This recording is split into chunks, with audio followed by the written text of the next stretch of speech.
The frozen fence wire sang a high note when the wind hit it right, metal so cold it'd peel skin if you touched it barehanded. Nate Holcomb barely heard it anymore. 15 years on this ranch, and the sound had become another kind of silence.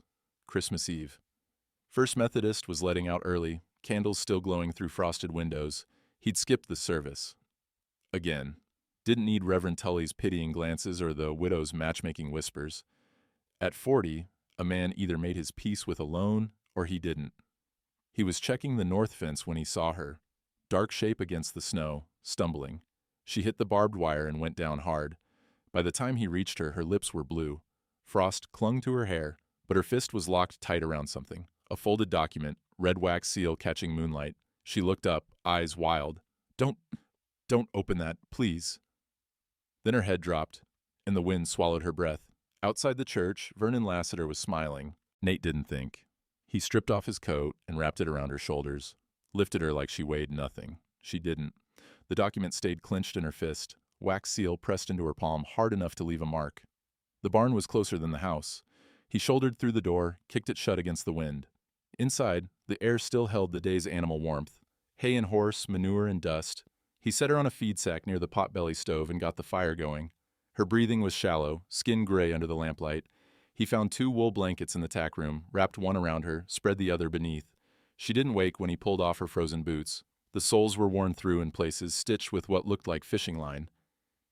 "Ma'am?" His voice sounded strange. He hadn't spoken to another person in 3 days. Her eyelids fluttered.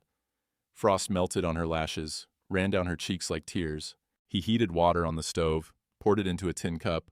When he lifted her head, she drank without opening her eyes. Once, twice. Then she coughed, and her hand finally loosened. The document slipped free. Red wax seal, official stamp. He recognized the county clerk's mark before he read the first line. Deed transfer claim, Holcomb Ranch property, collateral against debt of John Kane, deceased. His stomach went cold. "Don't," her voice rough as gravel, eyes open now, watching him. "Don't read it. It's a lie." "Then why are you carrying it?" She sat up too fast, swayed. He caught her elbow. She flinched, just a fraction, but he felt it, then steadied herself. "Because he told me if I ran, he'd send it to the sheriff. Said my husband signed your ranch over before he died. Said the law would take it whether I was here or in Kansas." Her gaze dropped to the paper in his hands. "I didn't know where else to go." Nate looked at the seal again. Lassiter's name, stamped clean and legal at the bottom. Who's he? Vernon Lassiter. The name landed like a boot to the gut. Nate set the document on the workbench, smoothed it flat.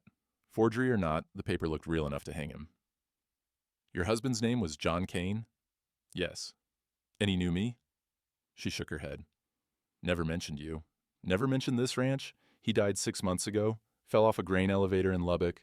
Lassiter showed up 2 weeks later with a ledger, said John owed him for equipment loans. I sold everything we had. Wasn't enough." Her hands twisted in the blanket. "Then he brought that, said it was insurance, in case the cash didn't cover it." "Insurance? Collateral. Your land, signed over legal." Nate studied her face. Mid-30s maybe. Dark hair falling loose from a braid. Hollow-cheeked, but not broken. Her eyes were steady when they met his, even if her hands weren't. "You believe him?" "I didn't want to." She looked at the stove, flames licking through the grate. "But the seal's real. And John, he wasn't careful with money. Or people." The wind rattled the barn door. Somewhere in the loft, a barn owl shifted, talons scraping wood. Nate picked up the lamp, held it close to the document. The ink was dark, script neat. 2 signatures at the bottom, John Kane and Nate Holcomb, except he'd never signed a damn thing for any Kane. "This isn't my signature." She looked up sharply. "You're sure?" "I know my own hand." He traced the letters with one finger. "This is close, but the H is wrong. I loop it. This one's straight." For the first time, something like hope crept into her expression. Then it died, just as fast. "Won't matter if the county believes it. County won't get the chance." He folded the document, slid it into his coat pocket. "You got a name?" "Ruth. Ruth Kane." "Well, Ruth Kane, you're going to stay here tonight. Tomorrow we figure out what Lassiter's playing at." She pulled the blanket tighter. "Why would you help me? You don't know me. Don't know Lassiter's telling the truth either." He moved toward the door, paused. "You need anything else?" She looked at the lamp on the bench, its flame steady and small. Can I keep that burning? He nodded. Barn's got plenty of oil. Outside, the snow had started again, fat flakes drifting through the dark. Nate stood on the threshold, watching the light from the church fade as families headed home. Lassiter's smile stuck in his mind like a burr. By morning, he'd know what kind of trap he'd walked into. Dawn came late and gray. Nate woke to the smell of coffee, not his own. He found Ruth at the kitchen table, still wrapped in the blanket, his battered pot steaming on the stove. "Didn't mean to presume," she said, "but I couldn't sleep." He poured himself a cup, sat across from her. The document lay between them like a dead thing. "I've been looking at it," Ruth said. "The date's wrong." Nate leaned forward. "How?" "John died March 10th. This says he signed April 2nd. She tapped the paper. 3 weeks after he was buried. The coffee went bitter in his mouth. Bootsteps on the porch, heavy, deliberate. The door opened without a knock. Boone Merrick filled the frame. 60 years old, shoulders like an ox, hands scarred black from forge work. He stomped snow off his boots, eyes going from Nate to Ruth to the document. "Saw smoke from 2 chimneys," Boone said. "Figured you had company or the place was haunted." "Company." Nate pushed the paper across the table. "Take a look." Boone pulled a pair of wire spectacles from his vest, squinted at the signatures. His jaw tightened. "Lassiter? How'd you know?" "Because I've seen his work before." Boone set the paper down carefully, like it might bite. He pulled the same scheme on the widow Garrett 2 years back. Claimed her dead husband co-signed a lumber debt. By the time she proved it false, he'd already bought her note from the bank, foreclosed before spring. Ruth's face went pale. "She lost everything?" "Everything." Boone looked at Nate. "You filed your homestead affidavit yet?" "Next month. Why?" "Because Lassiter announced at Christmas service last night that you're in violation. Bachelor residency says the county's going to challenge your claim unless you prove family occupancy within 90 days. The room went silent, except for the stove's crackle. Nate set his cup down slowly. "He said that? In church?" "In front of 50 witnesses. Reverend tried to object, but Lassiter had the statute printed out."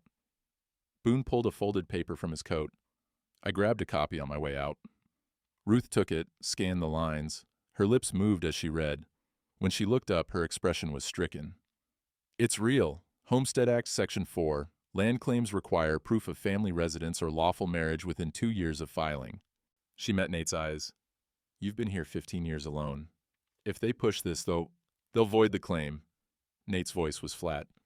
"Take the land for unpaid taxes or abandonment." Boone nodded. "And if you're fighting a forged debt at the same time, county clerk won't look twice. Lassiter gets it all at auction." The wind pressed against the windows. Outside, the sky was the color of old iron. Ruth stood abruptly. "I should go. This is my fault. If I hadn't come here." "Sit down." Nate's tone left no room for argument. She sat. He looked at Boone. "Can we prove the signature's forged?" "Maybe. But even if you do, he's already planted the seed." Boone tapped the table. "Town's gonna wonder why a widow shows up the same week you're facing a bachelor violation. They'll think you're desperate. Or she is." "Let them think." Nate folded the forged deed, put it back in his pocket. "I'm not losing this place to a liar with a stamp and a smile." Boone studied him for a long moment. Then he nodded. "Iron don't lie when you heat it right," Boone said quietly. "Nor does ink. Bring that document to the forge tomorrow. I'll show you what I mean." By mid-morning, Nate and Ruth were on the wagon headed into town. Ruth had borrowed one of his mother's old dresses, black wool, too big in the shoulders, but clean. She'd braided her hair tight, hands steady now. "You don't have to come," Nate said. "Yes, I do." She stared straight ahead. "If people are already talking, hiding makes it worse." The town square was busy. Saturday market, farmers selling what little the drought hadn't killed. Nate tied the wagon outside Ida Polk's general store, helped Ruth down. The whispers started before they reached the door. Inside, the store smelled like sawdust and lye soap. Ida stood behind the counter, a thin woman with sharp eyes and sharper opinions. She nodded at Nate, then froze when she saw Ruth. "Morning, Ida," Nate said. "Need flour and lamp oil." Ida's gaze stayed on Ruth. "That'll be $4. "For flour and oil?" Prices went up. The bell above the door chimed. Vernon Lassiter stepped inside, hat in hand, smile wide and warm as a snake in the sun. "Nate Holcomb," he said, like they were old friends. "Didn't expect to see you in town so soon after the service." His eyes slid to Ruth. "And you must be the young lady who's been staying out at the ranch." Ruth said nothing. Lassiter's smile widened. "I'm Vernon Lassiter. I handle property claims for the county. I believe we have some business to discuss regarding your late husband's debt." "We've got nothing to discuss," Nate said. "Oh, I think we do." Lassiter pulled a chair from the corner, sat like he owned the place. "See, the county's concerned. A bachelor rancher suddenly taking in a widow, right when he's facing a residency challenge. Folks might wonder about the timing." Ida's hands stilled on the counter. "Might wonder," Lassiter continued, voice pleasant as church bells, "if this is a marriage of convenience. And if it is, well, the law's pretty clear. A union entered under duress or for fraudulent purposes can't satisfy the Homestead Act." He tilted his head. "Especially when the bride's carrying debts that implicate the groom's property." Ruth's breath hitched. Nate stepped forward. Lassiter didn't flinch. "You've got a problem with how I run my ranch. Take it to the county clerk." "Oh, I intend to." Lassiter stood, brushed dust from his coat. "Just thought I'd give you fair warning. A widow seeking shelter becomes a wife mighty quick when land's involved, don't it?" He tipped his hat to Ruth. "Ma'am." The bell chimed as he left. Ida set the flour on the counter with a thud. Her eyes wouldn't meet Ruth's. $4, she said again. Nate paid, didn't speak. Neither did Ruth. Outside, the sky had gone darker. The first flakes of a new storm drifted down, melting on Ruth's shoulders. "He's going to win," she whispered. Nate loaded the flour into the wagon. "Not if we don't let him." But even as he said it, he felt the town's eyes on them, judging, weighing, finding them both wanting. The forge sat at the edge of town, a low stone building that smelled like coal smoke and hot iron even in winter. Nate and Ruth found Boone inside, working a horseshoe into shape, sparks flying with each hammer strike. He nodded toward the bench. "Set it there." Nate laid the forged deed on the scarred wood. Boone finished the shoe, plunged it hissing into the water trough, then wiped his hands on his apron. "You know what Lassiter said," Nate began. "Heard it 3 times already." Boone picked up the document, held it close to the forge fire. The red glow illuminated the paper from behind. "See here?" He pointed to the signature line. "Ink's too fresh. John Kane's been dead 6 months. Ink that old would have faded brown. This is still black." Ruth leaned closer. "You can tell that just by looking?" "When you've worked with heat long enough, you learn what it reveals." Boone set the paper down, tapped the wax seal. This is real. Lassiter's got the county stamp. That's the trick. He forges the signature, but uses a legitimate seal. Makes it hard to challenge without proof." "How do we get proof?" Nate asked. Boone walked to the anvil, picked up a coil of barbed wire hanging from a hook. Rust-pitted, sharp as sin. "You fight fire with iron. If the law says you need a wife to keep your land, then you get a wife. But you do it where the whole town can see." Ruth's eyes widened. "You mean—" "Marry here, at the forge." Boone set the wire on the anvil with a metallic ring. "Reverend Tully can bless it, but the witness is iron, not ivory. No one can claim it's fake when they've all watched it happen." Nate looked at Ruth. Her face was unreadable. "That won't stop Lassiter from saying it's desperate," she said quietly. "No," Boone agreed, "but it'll make it legal, and once it's legal, he'll have to prove fraud, not the other way around." He picked up his hammer. "Iron's the strongest fence there is. Cuts both ways, sure, but it holds." The forge popped, sending up a swirl of sparks. Nate stared at the barbed wire. "You're saying make rings from that?" Boone's grin was grim. Strongest bond's the one that costs something. Ruth stood abruptly, walked to the open door. Snow was falling harder now, the square emptying as families headed home. "Ruth," Nate said. She didn't turn. "You don't owe me this. I owe Lassiter a reckoning. If marrying you gets me there, I'm not complaining." She looked back then, eyes searching his face. "And after, when the land's secure?" He didn't have an answer for that. Boone broke the silence. "Church won't have you, I'm guessing." "Not if half the congregation thinks she's a con artist," Nate said. "Then we do it here. Tomorrow, if you're willing. I'll heat the wire, shape it proper. Town can watch or turn away. Either way, the forge won't lie about what it witnessed." Ruth's hands twisted in her skirt, then she nodded once. All right. That night, Nate found Ruth in the barn, the lamp burning steady on the workbench. She'd pulled a crate over, was reading by its light, a thick book, pages yellowed with age. Homestead Law, she said without looking up. Borrowed it from Reverend Tully this morning. Nate sat on a hay bale. Find anything useful? Section 4, subsection C. She traced a line with her finger. Marriage contracted in good faith, witnessed by community or clergy, satisfies residency requirements regardless of prior debts held separately by either party. She glanced at him. That's the loophole. If we marry in public, your land's safe, even if Lassiter proves John's debt was real. But he can't prove it because it's not. Maybe. She closed the book. But Boone's right. Fighting in court takes time. Time you don't have if the 90-day clock is running. The wind rattled the barn door.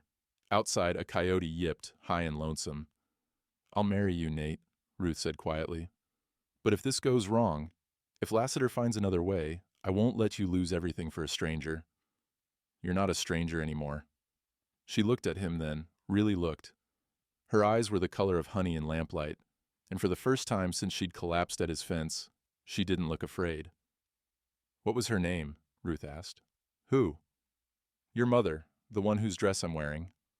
Alice. The name felt strange in his mouth. He hadn't said it aloud in 3 years. How long did you take care of her? 12 years. Cancer. Slow, kind. Ruth nodded, understanding passing between them without words. That's why you're alone. That's why. She stood, walked to the barn door, looked out at the dark. Snow had piled against the fence posts, smoothing everything into white silence. I had a lamp like this, she said. In Lubbock, used to teach neighbor kids their letters after supper. 3 of them learned to read. Her voice caught. Then John died, and Lassiter came, and I had to leave it all behind. Nate joined her at the door. You can teach here. After. If there's an after, there will be. She turned, met his eyes. How do you know? Because I've spent 15 years alone on this land, and I'm not giving it up to a man who deals in lies. For a moment, neither of them spoke. Then Ruth smiled, small, fragile, but real.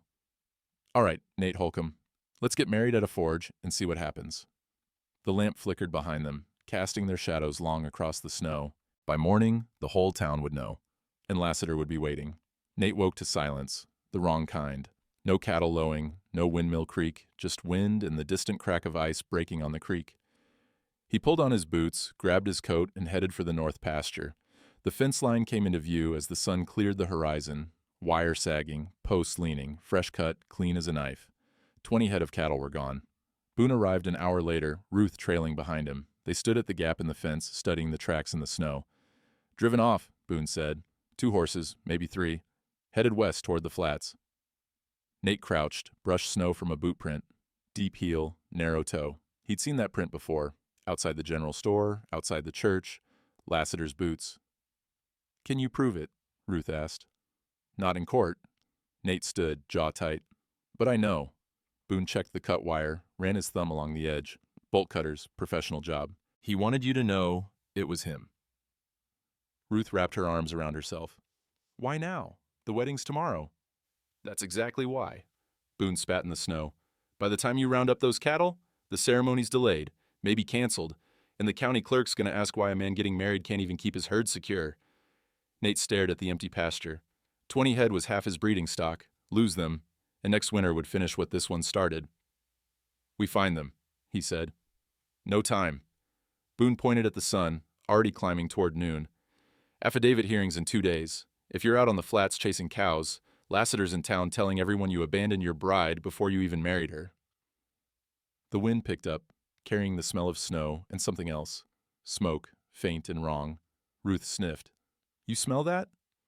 They turned toward the southern ridge. A thin column of gray rose against the pale sky. That's Lassiter's back 40, Boone said slowly, where he planted winter wheat. Nate's gut went cold. He wouldn't. He already cut your fence. Boone's voice was flat. Burning his own fields, just another kind of wire cutting.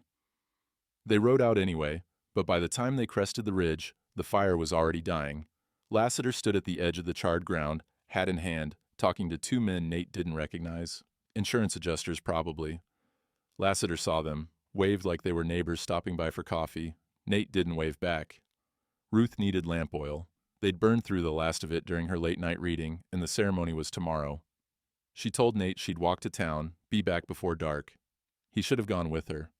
Ida's store was nearly empty when Ruth stepped inside, just 3 women near the counter, all in black, all watching her like she was something tracked in on a boot. Ida looked up, expression flat. "Help you?" "Lamp oil," Ruth said. 2 quarts if you have it. One of the women, Mrs. Brennan, the preacher's wife, set down her parcel. "Ida, you're not seriously going to sell to her?" Ida's hands stilled on the counter. "I can pay," Ruth said quietly. "It's not about payment." Mrs. Brennan stepped closer, voice sharp as January wind. "It's about standards. This town has standards, Miss Kane. Or is it Mrs. Holcomb already?" "It's Mrs. Kane. For now." Another woman, Mrs. Yates, the schoolteacher, folded her arms. "But tomorrow you're planning to marry a man you met a week ago, in a blacksmith's yard, because it's convenient for you both." Ruth's throat tightened.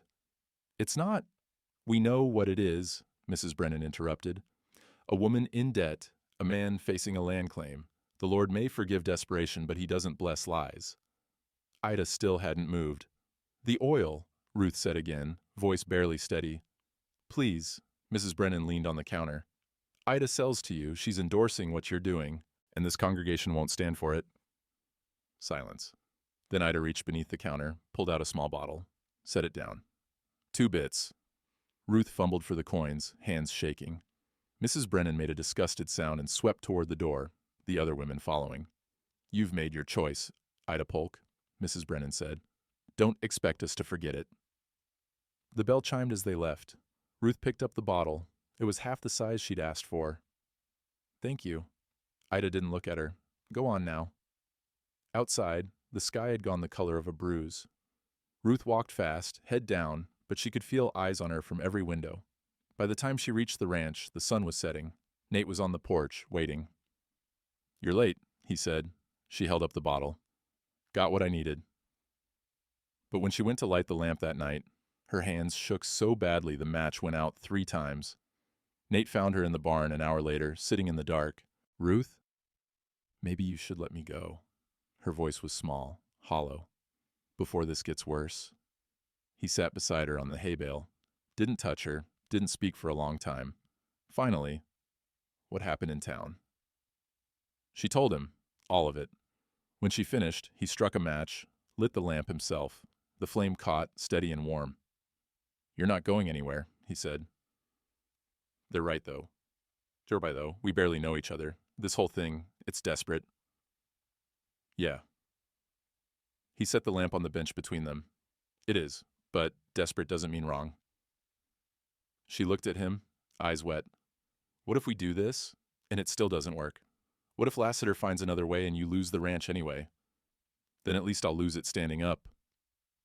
The lamp flickered. Outside, something moved in the dark. Coyote or cow, impossible to tell. Ruth wiped her eyes. "I don't want to be the reason you lose everything." "You're not." Nate stood, offered his hand. "Come on. Let's get you inside where it's warm." She stared at his hand. Then slowly she took it.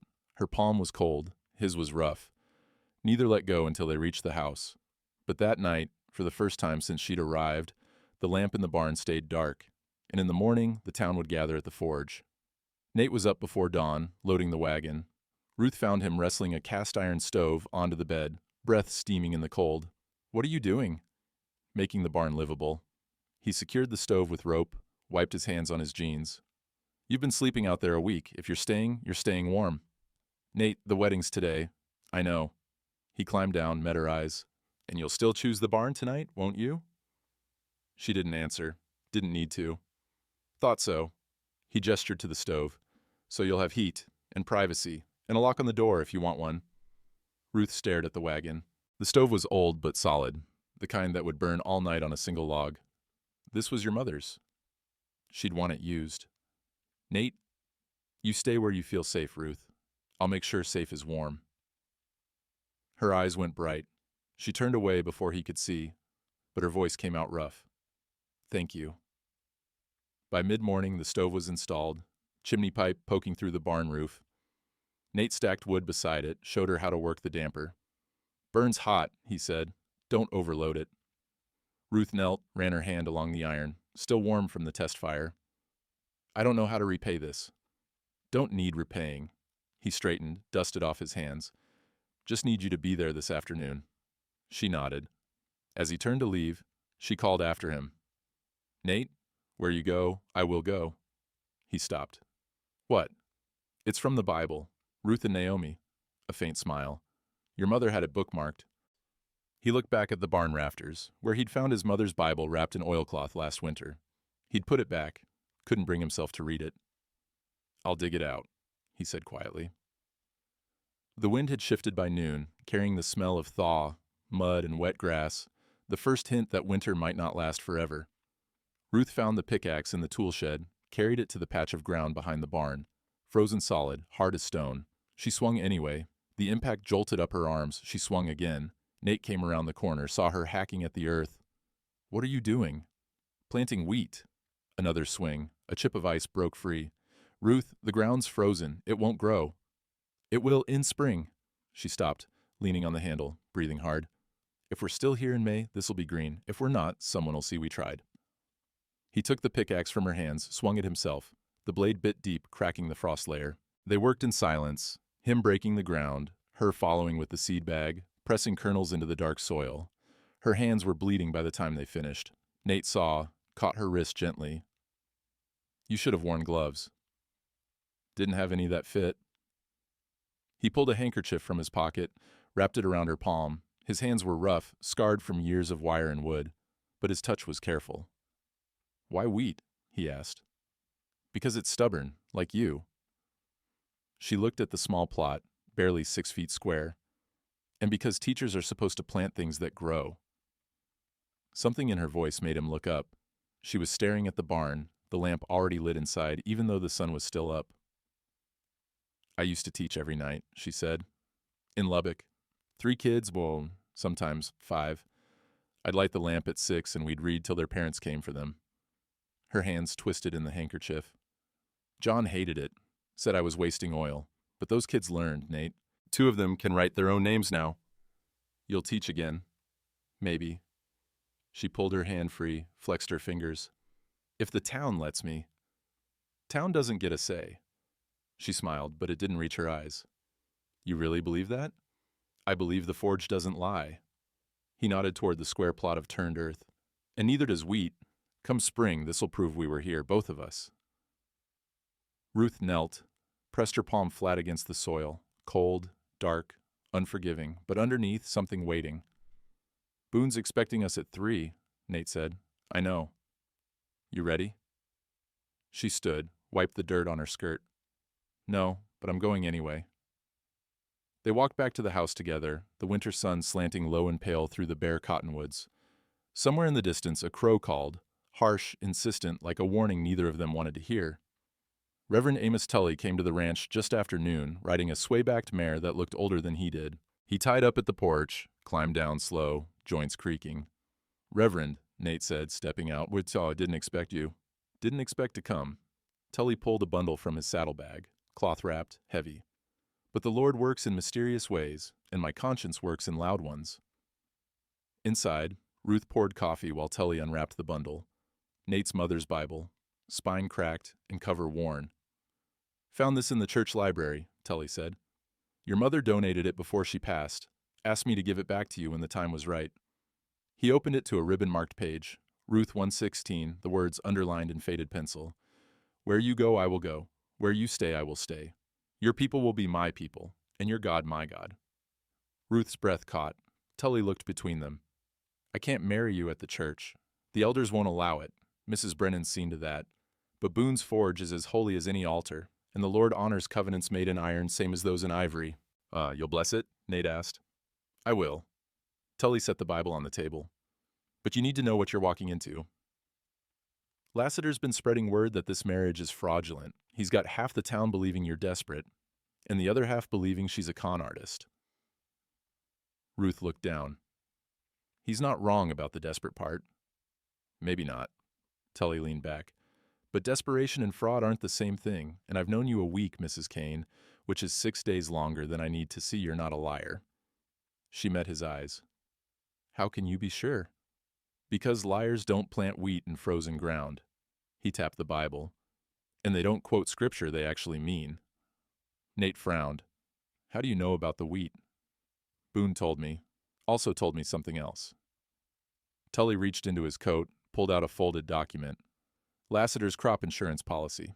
Filed it with the county 3 weeks before his field burned. Nate took it, scanned the dates. That's fraud? Tully's voice was quiet. Or arson, maybe both. I keep records for the county, marriage, death, property. When Boone asked me to check the dates, I couldn't ignore what I saw. Ruth leaned forward. Why are you telling us this? Because that man's using the law like a club, and someone needs to hit back. Tully stood. The Forge wedding will make your marriage legal, but if you want to stop him for good, you'll need proof he's a liar. That document's a start. He left the Bible on the table, the insurance policy tucked inside.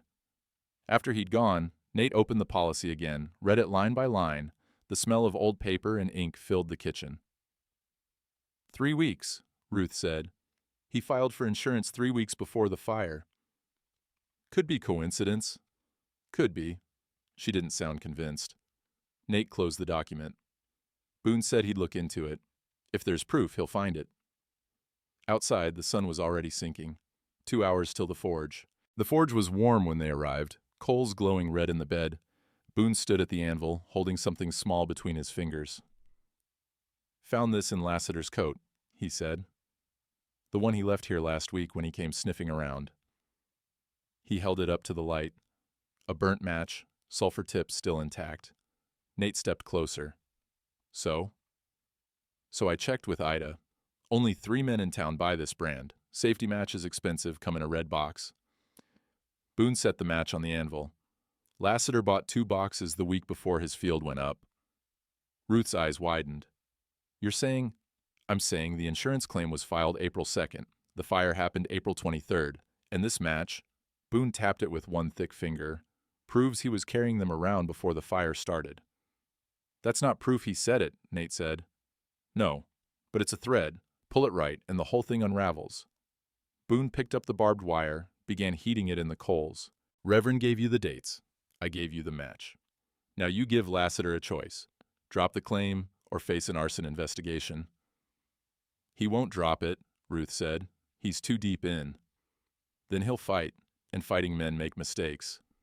Boone pulled the wire from the fire, glowing orange. But first, we make this marriage legal. The wire hissed as he shaped it, bending it into a circle, then another, rough, sharp-edged, nothing like the smooth gold bands in the church display case. These'll cut you, Boone warned. Wire this thin, heated this hot, it's soft enough to shape but hard enough to scar. Nate looked at Ruth. You sure? She held out her hand. I'm sure. Boone set the first band in her palm. She flinched at the heat but didn't drop it. Where you go, I will go, she said quietly. Nate took the second band. The metal bit into his skin, a thin line of pain. Then let's go to the forge, he said. Outside, the sun touched the horizon. The town square was filling, some out of curiosity, some out of judgment, some out of the simple human need to witness something, even if they didn't approve. Lassiter stood at the back, arms crossed, watching. Boone wiped his hands on his apron, nodded toward the door. Time to find out what this town's made of. They stood outside the forge, waiting. The sun had dropped below the ridge, throwing long shadows across the square. Inside, Boone was arranging the anvil, setting up witnesses, Reverend Tully, Ida Polk, a handful of farmers who'd come out of loyalty or curiosity. Ruth's hands were shaking. You're allowed to be nervous, Nate said. It's not nerves. She stared at the forge door, at the orange glow spilling through the cracks. Nate, there's something I need to tell you. Before we do this. His gut tightened. All right. She took a breath, let it out slow. I lied to you. Not about the debt. That part's true. But about John. Her voice cracked. I knew. Not everything, but enough. Knew what? That the debt wasn't real. That Lassiter invents them. She looked at him, eyes wet. John told me, 2 weeks before he died. Said Lassiter had tried to pull the same scheme on him, claiming he owed for equipment John never bought. John laughed it off, said Lassiter was a con man with a stamp and nothing else. Nate felt the words land like stones. Then why didn't you tell me? Because I was scared. Her hands twisted together. When Lassiter showed up after John died, I thought maybe he'd found real debt. Maybe John had lied to me, like he lied about so many things. And when I saw your name on that paper, she stopped, swallowed hard. I should have told you right away, should have said John warned me, but I was terrified you'd send me away, and I had nowhere else to go. The wind picked up, rattling the forge sign. Somewhere in the square, a horse stamped. You've known this whole time, Nate said slowly, that Lassiter's a fraud. I suspected. I didn't know for sure until Boone tested the ink. She wiped her eyes. But yes, I should have told you. And I didn't, because I was selfish and afraid, and her voice broke. And I'm sorry. Nate turned away, stared at the darkening sky. Behind him he could hear her crying, quiet, restrained, the kind of crying that came from years of practice. John hit you, he said, not a question. Yes. How often? Often enough. She took a shuddering breath. He taught me to keep quiet, to not ask questions, to take what was given and be grateful. Her voice hardened. So when Lassiter came with that paper, I did what I'd been trained to do. I ran, and I didn't tell you the truth because silence was safer than honesty. Nate closed his eyes, thought about the lamp she needed burning every night, the way she flinched when anyone moved too fast, the careful distance she kept, even now. You think I'm going to hit you, he said quietly. No. The word came fast. No, Nate. I don't. But fear doesn't listen to logic, and I've been afraid so long I don't know how to stop. He turned back to her. Her face was streaked with tears, her hands still shaking. You should have told me, he said. I know. But I understand why you didn't. She looked up, surprised. My mother, Nate said, spent the last year of her life apologizing for being sick, for costing me time, for costing me money, for still being alive when she wanted to be dead. He swallowed against the tightness in his throat.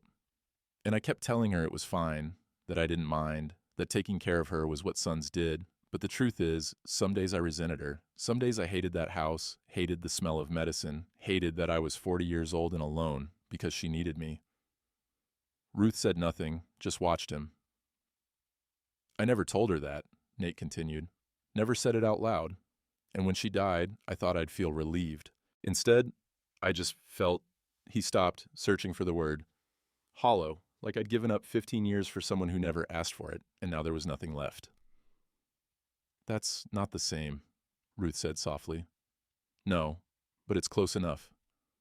He stepped toward her. You kept quiet because you were scared. I kept quiet because I was ashamed. Either way, we both learned that silence is easier than truth. She wiped her face with the back of her hand. So what now?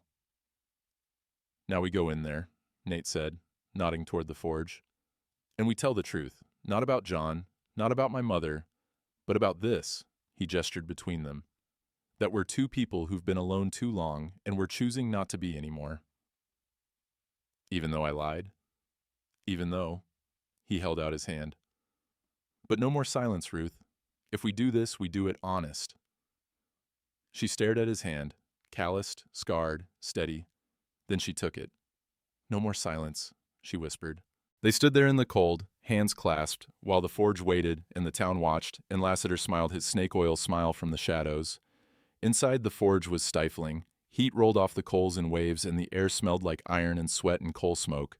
20 people had crowded in, more than Nate expected. Some friendly faces, Boone, Reverend Tully, Ida Polk standing near the back with her arms crossed. Some neutral, farmers, shopkeepers, the curious. And some hostile, Mrs. Brennan and her church ladies, positioned near the door like sentries. Lassiter wasn't inside. He'd stayed in the square, leaning against the hitching post, watching through the open door. Boone stood at the anvil, the barbed wire bands resting on the scarred metal. He'd polished them as best he could, but they were still rough, still sharp. Gather round, Boone said. His voice carried, deep and sure. We're here to witness a marriage. Not the fancy kind, not the church kind, but the iron kind, the kind that holds. Reverend Tully stepped forward, Bible in hand, Nate's mother's Bible, the ribbon still marking Ruth Yarl 116. Marriage, Tully began, is a covenant, not just between two people, but between those people and God, and between those people and their community. He looked at the crowd. Some of you think this union is false. Some think it's desperate. Maybe it's both, but desperation doesn't make a thing unholy, and fear doesn't make it fake. Mrs. Brennan shifted, lips pressed thin. Tully opened the Bible. Ruth said to Naomi, "Where you go, I will go. Where you stay, I will stay. Your people will be my people, and your God my God." He looked at Ruth. That's the covenant, not gold, not ceremony, just the choice to stand together when standing alone would be easier. Ruth's eyes were bright, but she didn't look away. "Nate Holcomb," Tully said, "do you take this woman as your wife, to stand with in hardship, to honor in doubt, to keep in faith?" Nate's throat was dry. "I do." Ruth Kane, do you take this man as your husband, to stand with in hardship, to honor in doubt, to keep in faith? Ruth's voice was steady. "I do." Boone lifted the first band with iron tongs, held it over the coals. The metal glowed faint orange, hot enough to shape, cool enough to hold. "This'll hurt," he warned. "Wire cuts, but scars are proof something healed." He set the band in Ruth's palm. She gasped. Heat, sharp and sudden, but her fingers closed around it. Blood welled where the barbs bit into her skin. Boone handed the second band to Nate. The metal seared his palm, and he felt the wire dig deep, felt the warmth of his own blood mixing with the heat. "Now," Boone said, "put them on each other." Nate's hand was shaking. He took Ruth's left hand, slid the band onto her ring finger. It caught on her knuckle, scraped skin, but she didn't pull away. Ruth took his hand, did the same. The wire bit, twisted, settled. "Iron witnesses," Boone said, his voice like a hammer strike. "Blood witnesses, this forge witnesses, and God witnesses." He brought his hammer down on the anvil, once, twice, 3 times. The sound rang out, sharp and final, echoing through the square. "Married," Boone declared. The room was silent. Then Ida Polk stepped forward. "I witness it." Her voice was quiet, but it carried. One of the farmers nodded. "I witness it." Another. "Witnessed." Not everyone. Mrs. Brennan and her ladies stayed silent, turned, and left. But enough voices rose that the room filled with sound. Affirmation, acknowledgement, witness. Nate looked at Ruth, blood on her hand, tears on her face, and something else. Relief, maybe, or hope. "Where you go?" she whispered. "I will go," he finished. Outside, the crowd began to disperse. Tully shook Nate's hand, pressed the Bible into Ruth's. "Keep this. You'll need it before this is over." Boone cleaned the anvil. The blood and wire shavings swept into the coals. "Lassiter's still out there," he said quietly. "And he saw everything." "Let him see," Nate said. But as they stepped into the square, Lassiter was waiting. He stood in the center of the street, hands in his pockets, smile easy. Behind him, 2 men Nate didn't recognize. County clerks, maybe, or lawyers. "Hell of a show," Lassiter called. "Real touching." Nate said nothing. "But here's the thing about forge weddings," Lassiter continued, walking closer. "They don't mean spit if the bride's a fraud. And I've got affidavits here," he patted his coat, "from 3 people in Lubbock who say Ruth Kane's been lying about her debts, say she knew exactly what her husband owed, and she's been running from it for 6 months. Ruth went pale. "You're lying," Nate said. "Am I?" Lassiter pulled a folded paper from his coat. "County clerk's going to review these tomorrow. And if they hold up, your marriage is void. Fraud invalidates contract, Holcomb. You know that." The square had gone quiet.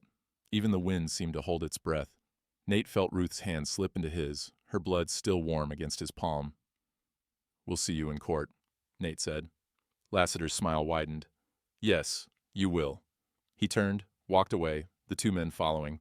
The square emptied fast after that.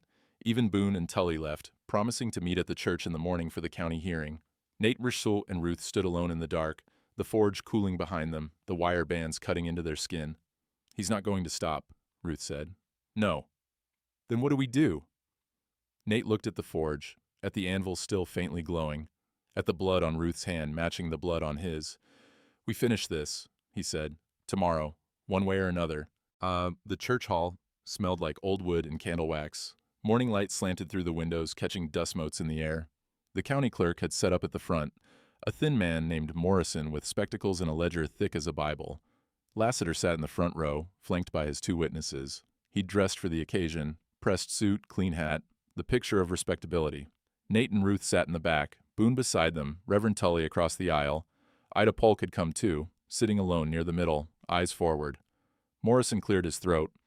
This is an informal hearing to review the homestead continuity affidavit filed by Nathan Holcomb and to address claims of fraudulent marriage brought by Mr. Vernon Lassiter.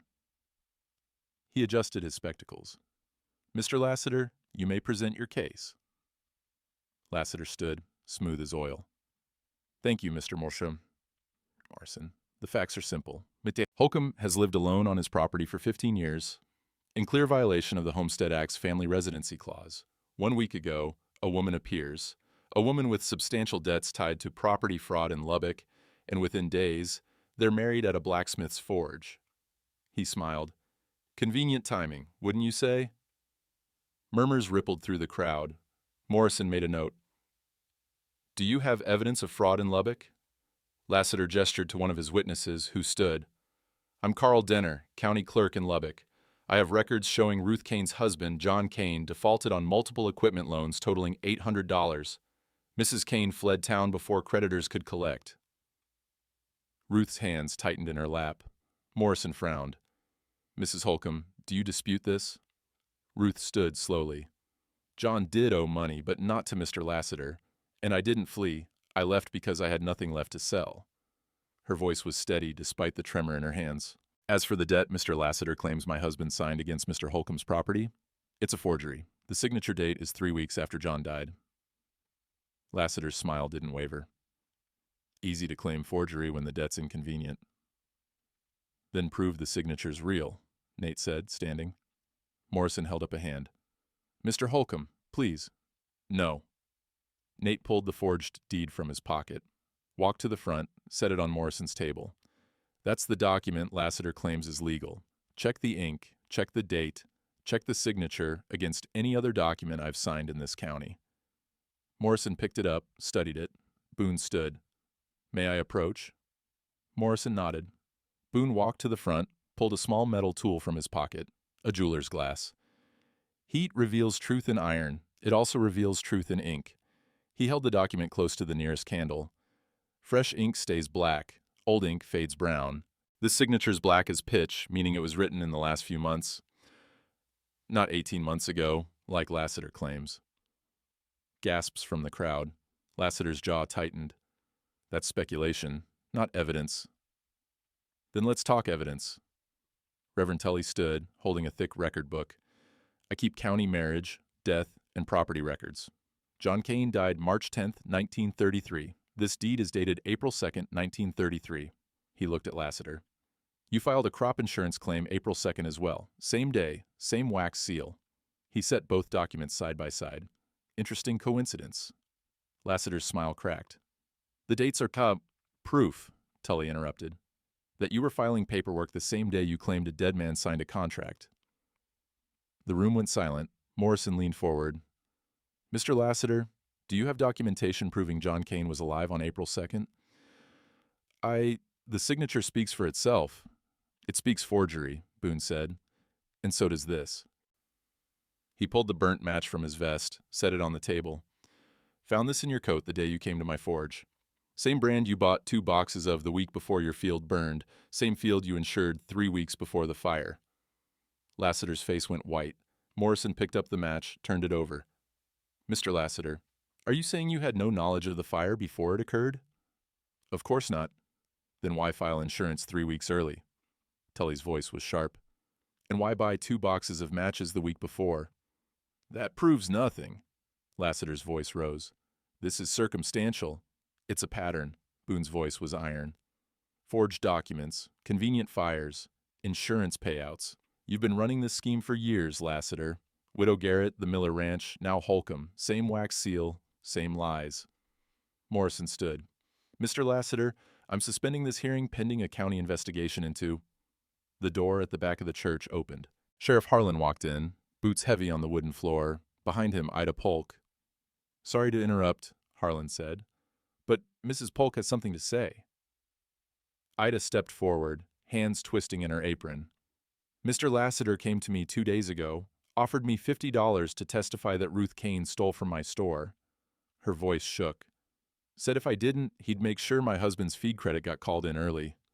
The room erupted. Morrison slammed his gavel. "Order!" Harlan moved to Lassiter's side. "Vernon Lassiter, you're under arrest for fraud, attempted bribery, and suspicion of arson."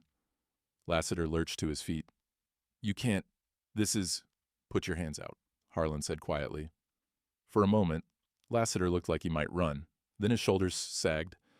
Harlan cuffed him, and the sound of metal on metal rang through the church like a second anvil strike.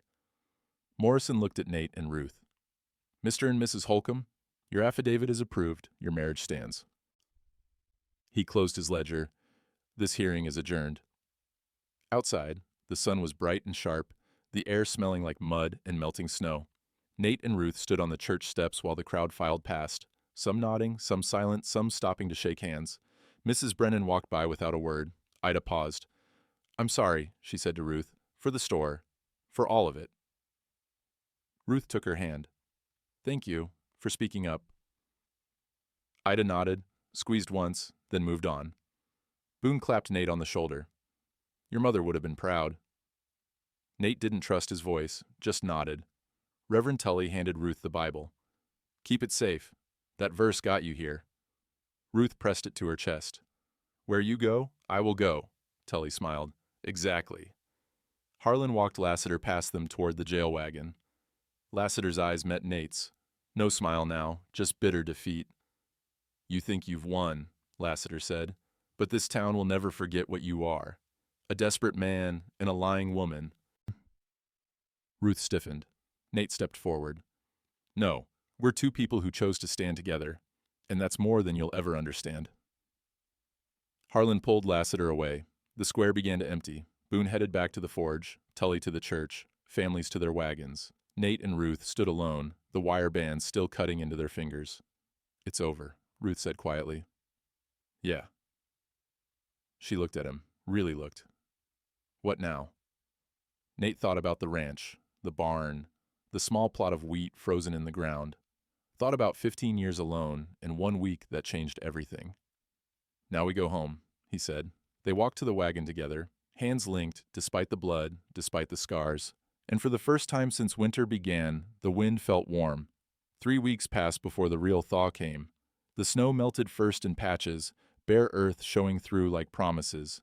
Then the creek started running, ice breaking up in chunks that tumbled downstream. The cottonwoods budded, the air smelled different, wet and alive, carrying the sound of birds that had been silent all winter. Nate was mending fence when he saw it. Green, just a few shoots, thin as thread, pushing up through the dark soil behind the barn. He dropped the wire cutters, walked over, knelt down. Winter wheat, Ruth's wheat, growing. He was still kneeling when she found him. "It's early," she said, crouching beside him. "Probably won't yield much this year, but next year—" She touched one of the shoots, gentle. "Next year, it'll be strong." Nate looked at her.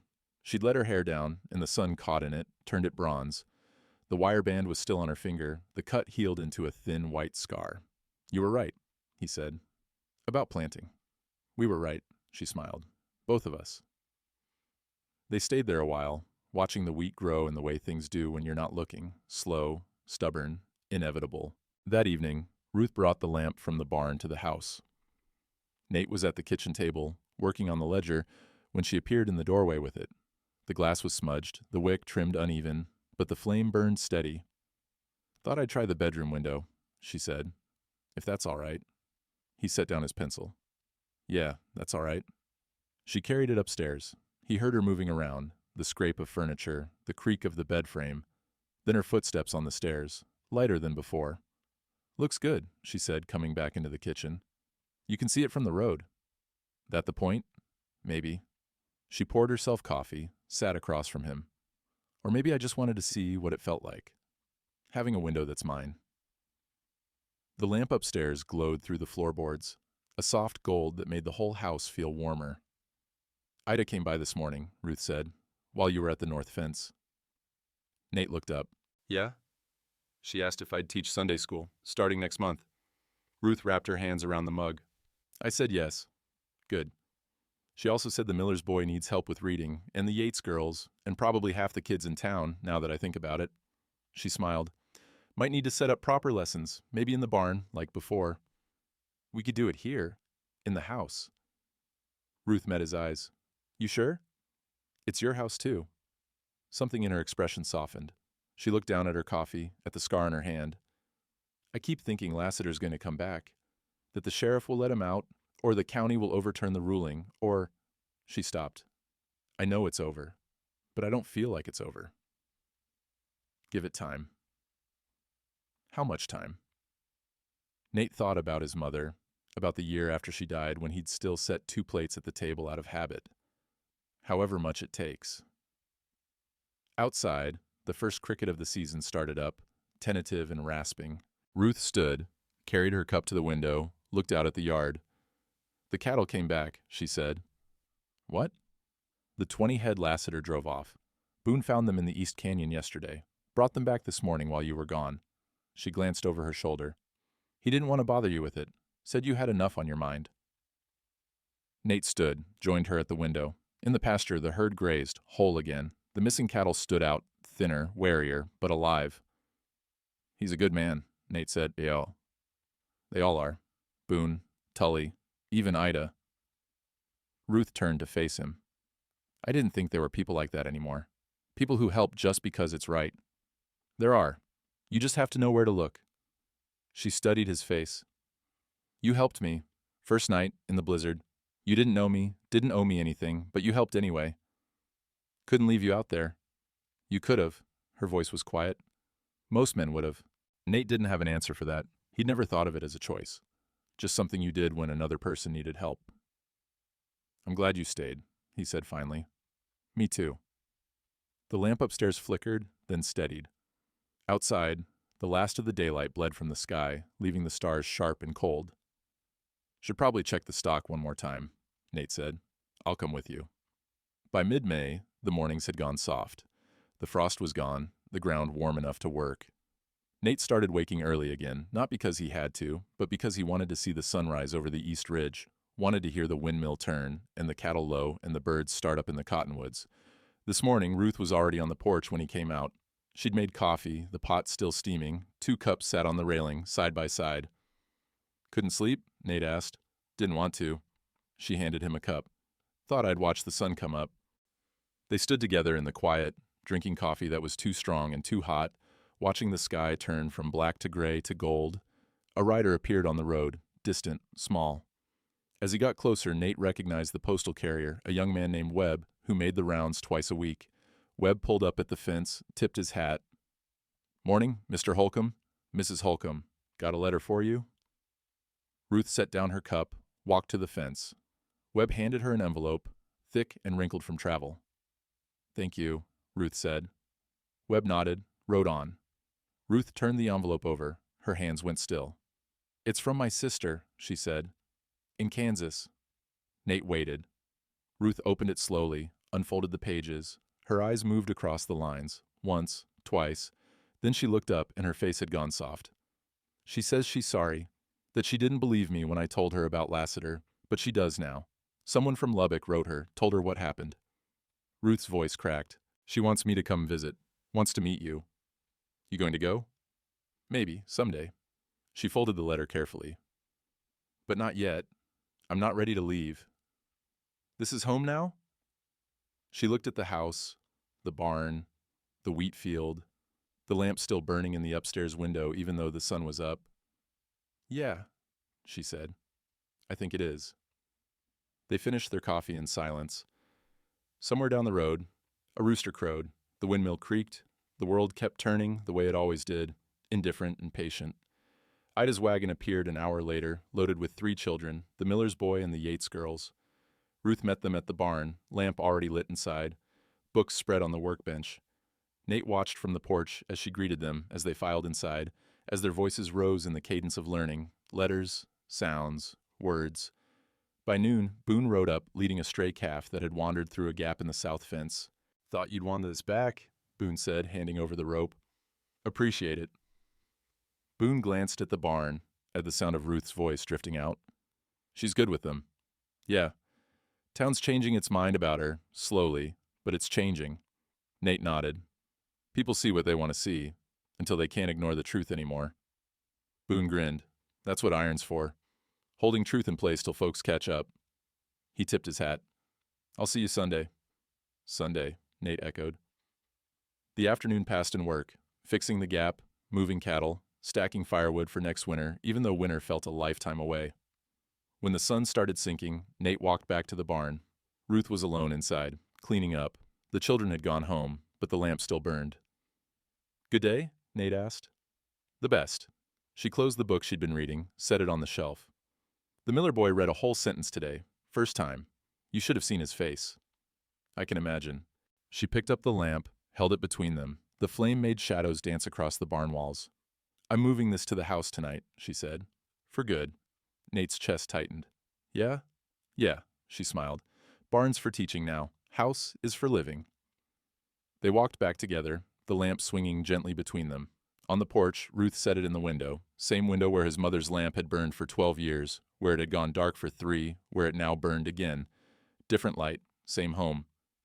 Nate? Ruth said. Yeah? Thank you. For the stove. For the wheat. For... She stopped, searching. For all of it.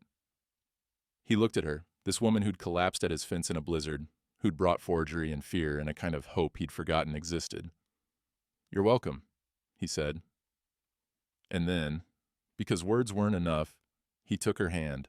The scar on her palm pressed against the scar on his, wire cuts, healed now, but still visible, still proof.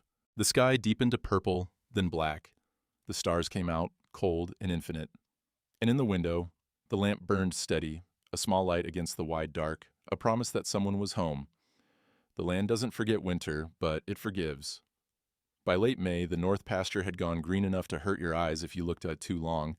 The cattle grazed like they'd never known hunger. And the wheat, Ruth's wheat, their wheat, stood nearly a foot tall, thin but stubborn, bending in the wind but never breaking. Nate watched it from the porch most mornings, coffee cooling in his hand while Ruth slept upstairs. The lamp in the window burned down to nothing. Some days Boone would ride up with a joke or a piece of gossip. Some days Reverend Tully would stop by to borrow a book, Ruth had mentioned. Some days it was just the two of them, Nate and Ruth, sitting in the quiet that wasn't empty anymore. The wire bands had left scars, his, a thin white line across his palm, hers, the same. On Sundays when they sat in church, he'd see other couples with gold rings, smooth and shining, and he'd think about the barbed wire they wore instead, about how the things that cut deepest also held strongest. Lassiter's trial lasted 3 days. The jury took less than an hour. Last anyone heard, he was breaking rocks somewhere east learning what it felt like when the law had teeth and memory. The ranch deed sat in the Bible now, next to the bookmark at Ruth 116. Some nights Ruth would read it aloud, not because she needed to, but because some words deserved to be spoken more than once. The lamp still burned every evening, gold against the blue dusk. Children came twice a week to read by its light, and their voices filled the barn in the way hope fills empty spaces, slow at first, then all at once. Nate Holcomb had spent 40 years learning how to be alone. It took one winter and one woman to teach him something better, how to be found. The wind still sang through the wire, but now, when he heard it, it didn't sound like loneliness. It sounded like home.